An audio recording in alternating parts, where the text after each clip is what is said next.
ولا تعجل بالقرآن من قبل أن يقضى إليك وحيه وقل رب زدني علما.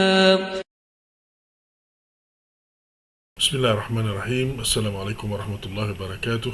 إن الحمد لله نحمده ونستعينه ونستغفره ونعوذ بالله من شرور أنفسنا وسيئات أعمالنا. من يهده الله فلا مضل له ومن يضلل فلا هادي له. أشهد أن لا إله إلا الله وحده لا شريك له وأشهد أن محمدا عبده ورسوله صلى الله عليه وعلى آله وصحبه وسلم. Alhamdulillah, hari ini kita akan cerita tentang ayat nombor 6 dalam surah Al-Fatihah. Setelah kita dah lalui 5 ayat daripada surah Al-Fatihah, bermula daripada Bismillahirrahmanirrahim sampailah ke Iyyaka na'budu wa iyyaka nasta'in. Jadi kita baca ayat yang ke-6 ya, insyaAllah. A'udzubillahi minasyaitanirrajim. Ihdinas siratal mustaqim. Baik, itu ayatnya, dan maksud dia yang diterjemahkan di sini dalam Mushaf Mufiq itu, bimbinglah kami ke jalan yang lurus. Itu dia.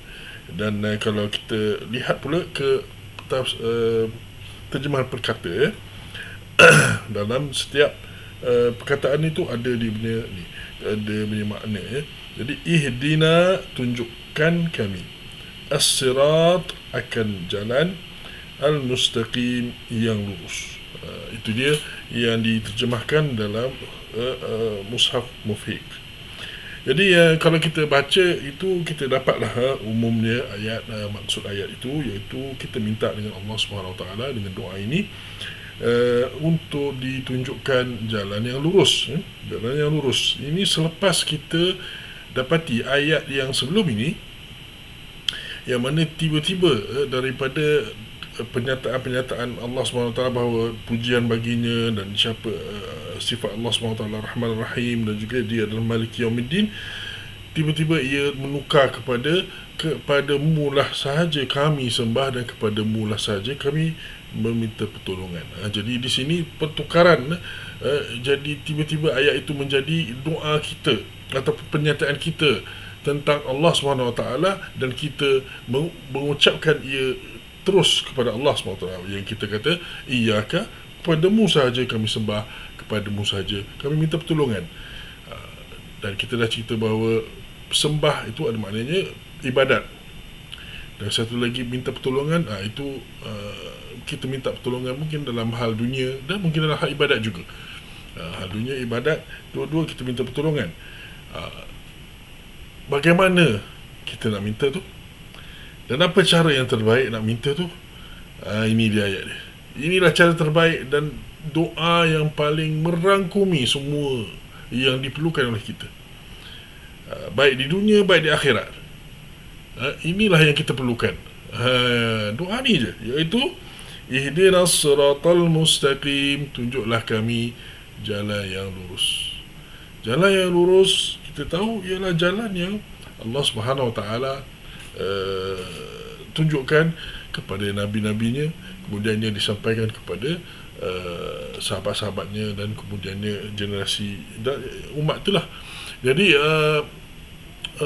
ia adalah jalan yang diridai oleh Allah Subhanahu Wa Taala, yang diridai oleh Allah Subhanahu Wa Taala, yang menjadi patutnya menjadi jalan kita. Kita patut ikut jalan itu, baru boleh selamat di dunia dan di akhirat. Bukan kita cerita hanya di akhirat saja, di dunia dan di akhirat. Sebab dalam apa yang dikatakan hidayah ni, apa yang dikatakan hidayah ni, dia ada benda hidayah yang kita kata kepada ibadat. Yang ini benda yang mana kita kalau lakukan, kita dapat pahala-pahala untuk akhirat lah. Kita ingat biasanya ibadat akhirat tapi tak semestinya juga ibadat yang kalau kita buat seperti yang dituntut oleh Allah Subhanahu Wa Taala, kita akan dapat ganjaran di dunia juga. Ganjaran di dunia. Dan kalau dalam hidayah ni juga yang kita minta, juga ada benda dunia. Contohnya kita nak buat sesuatu bekerja ke, kita tak pasti mana satu yang lebih baik. Kita ada 2 pilihan atau 3 pilihan, kita minta Allah SWT tunjukkan Tunjukkan pada kita mana yang lebih baik, mudahkan bagi kita, seperti yang kita pernah sebut, itu doa istikharah. Dan juga lain-lain lah, seperti dalam Quran juga ada doa, iaitu Rabbana Rabbana hab lana min ladunka rahmah, wa hayyi lana, Rabbana hab lana min ladunka rahmah wa hayyi lana min amrina rasyada. Dalam ayat, dalam doa itu, ya Allah, berikan kepada kami, Rabbana hab lana min ladunka rahmah, daripada sisimu rahmat. Kita minta rahmat daripada Allah SWT itu.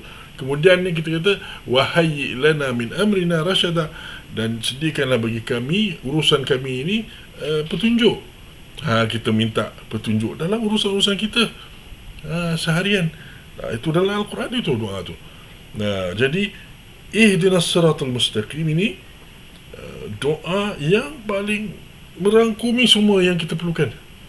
Paling ajma' doa maknanya dia yang paling meluaslah manfaat dia. Jadi Allah wajibkan kita untuk baca dalam setiap solat kita. Dalam setiap solat kita. Jadi doa ni penting ni. Penting ni kita minta hidayah. Jadi mana kalau Allah suruh kita minta hidayah, cuba fikirkan Allah suruh minta hidayah, hidayah kepada apa yang kita sebut tadi, pada ibadat. Sebab kita dah sebut kita hanya ibadat pada Allah SWT saja. Jadi macam mana nak ibadat tu? Dah tentu kita perlu hidayah.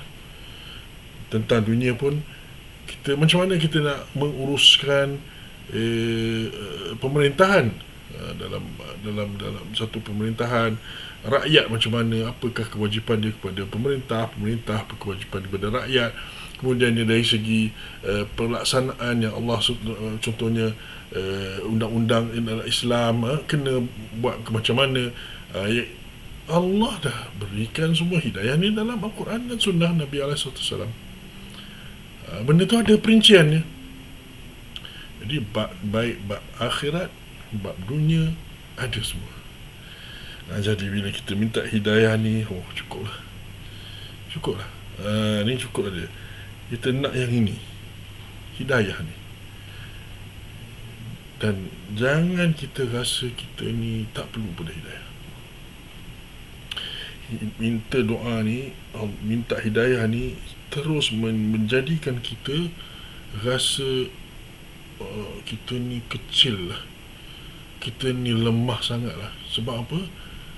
Semua benda, ibadat tu memang satulah, memang kita kata ibadat khusus kepada Allah SWT, mesti Allah ada mahukan cara-caranya yang khusus. Jadi Allah ajarkan melalui Nabi Muhammad SAW. Tapi dalam hal dunia pun, macam mana kita nak uruskan dunia kita pun, ada juga hidayah daripada Allah.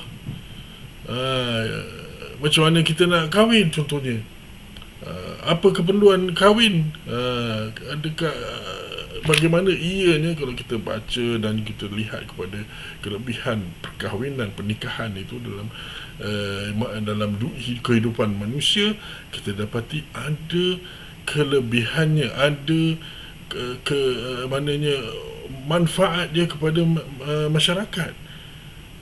Maknanya masyarakat terjaga, kita tahu siapa bapa kita, siapa dan mak kita tidak teraniaya contohnya.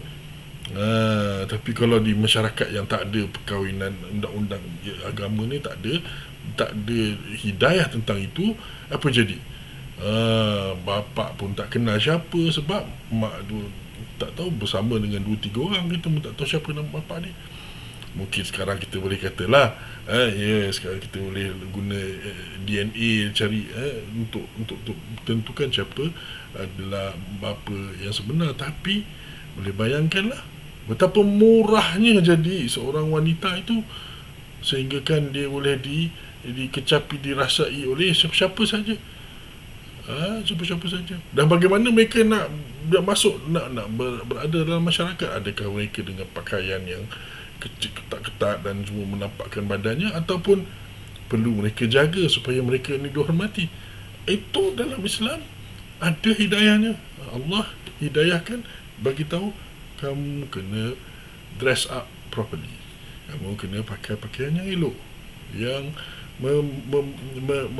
apa, yang membuatkan orang lain itu menghormati kamu, bukan untuk menindas. Kata orang apa, orang barat kata orang Islam menindas wanita, suruh dia pakai itu pakai ini, maknanya tutup apa ni.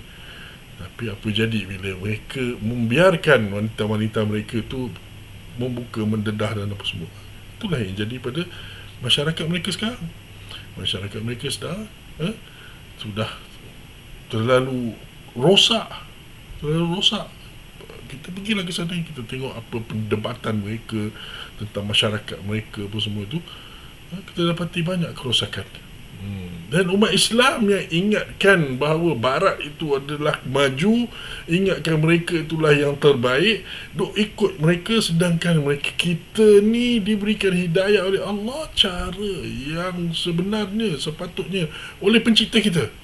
Pencipta bagi tahu, dia cipta kita, dia bagi tahu bagaimana, dan kita hanya perlu ikut. Kita perlu ikut saja. Dan kalau kita tak ada tu, minta lah Allah SWT. Tak tahu macam mana, ihdina siratal mustaqim, minta lah. Allah dah ajar cara nak minta pun. Jadi malangnya kita tidak meminta, malangnya bila ada hidayah pun tak mengikut. Itulah masalah kita, dan ini yang kita perlu rendah diri. Kita baca ayat ni, kita dapati Allah ajar kita sampai nak minta hidayah pun Allah ajar kita.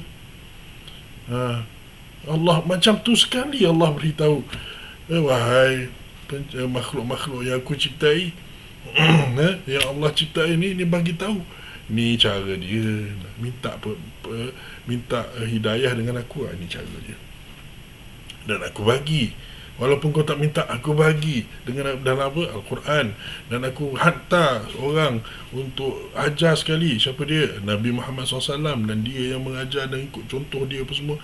Semua ada kan? Hanya kita perlu buat apa? Mudah, ikut aja. Kita perlu ikut saja. Itu pun kita susah nak buat. Jadi bila kita baca ayat macam ini, walaupun dia singkat-singkat, kita cuba hayati apa kata Allah SWT ni. Kenapa Allah nak bagi tahu kita dan menunjukkan bahawa kita ni lemah sangat sebenarnya. Sampai ke tahap ini Allah bagi tahu kita, dan itu pun kita tak nak ikut. Kita rasa kita besar sangat. Itu sebabnya dalam Quran pun, ataupun dalam Quran banyak tu, yalah, banyak. Tapi dalam solat yang Allah suruh kita solat tu, Allahu Akbar, Allahu Akbar, dialah yang maha besar, Allah maha besar. Tapi kita duk fikir kita punya ego lebih besar, kita ni lebih besar, saya lebih penting daripada benda lain. Yang pentingnya seperti kata motivasi Barat, important is you are the one who yang menentukan, awak lah yang menentukan kejayaan kamu. Maksud kalau kita kata menentukan ni, maknanya kamu kena usaha, yes. Tapi bila usaha tu, kejayaan daripada siapa? Allah. Orang Barat dia tak fikir tu, dia hanya cakap awak. Jadi itu sebabnya orang makin besar ego dia, dia tak nampak Tuhan ni, dia tak nak. Jadi kita orang Islam jangan sampai macam tu. Ihdinas siratal mustaqim, rendahlah diri kita, tawadhu', minta kepada Allah SWT. Ya Allah, berikanlah, tunjukkanlah padaku jalan yang lurus. Jadi nanti kita akan cerita ataupun dalam ayat yang seterusnya nanti, nak Allah SWT bagi tahu jalan yang kita nak tu.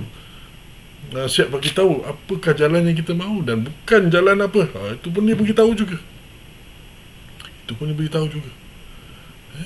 Baik, jadi itulah yang kita boleh cerita pada hari ini, insya-Allah.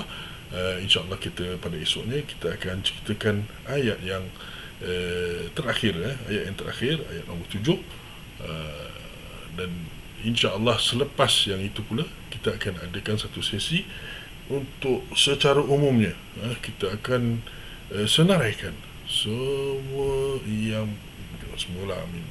kebanyakan yang boleh kita ambil daripada surah ini sebagai iktibar, sebagai pengajaran, sebagai apa, kita ambil secara umumnya, insya-Allah, dalam masa kuliah yang akan datang. kita akan ambil ayat yang ke-7. Sallallahu alaihi nabi Muhammad wa ala alihi wa sahbihi ajma'in walhamdulillahirabbil alamin. Subhanakallahumma wa bihamdika asyhadu an la ilaha illa anta astaghfiruka wa atubu ilaik. Assalamualaikum warahmatullahi wabarakatuh.